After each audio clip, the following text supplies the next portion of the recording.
আল্লাহ কোরআনে বলেছেন আকিমুস সালাত, সালাত কায়েম করো, কিন্তু আল্লাহ যে কোরআনে বলেছে আকিমুদ্দিন, দিন কায়েম করো, দিন প্রতিষ্ঠা করো, এই কথা কখন আপনাদেরকে বলা হয়েছে?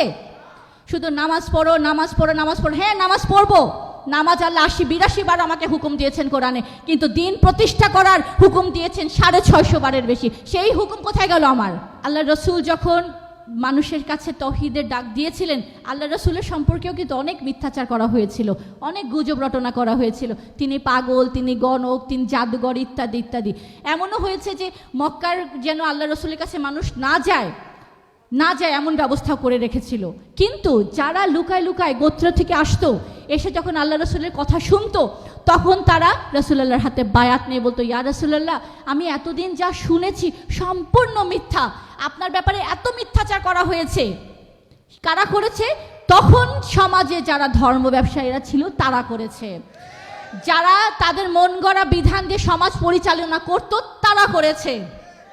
আজকে হিজবুত তৌহিদের মাননীয় ইমামের বক্তব্য আপনারা নিশ্চয়ই সোশ্যাল মিডিয়াতে শুনেছেন, ফেসবুকে শুনেছেন, ইউটিউবে দেখেছেন।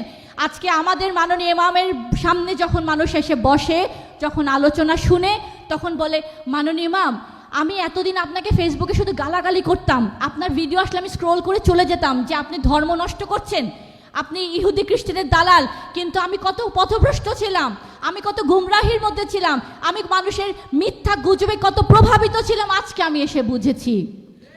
তারা এমনও হয়েছে কাঁদতে কাঁদতে তারা মাননীয় ইমামকে বলেছেন, মাননীয় ইমাম আমাকে ক্ষমা করেন, আজকে আমি আবার অঙ্গীকারাবদ্ধ হলাম, এই দিনকে প্রতিষ্ঠা করার জন্য আমি জীবন দিব, এটা আমি আজকে আপনার কাছে শপথ করলাম।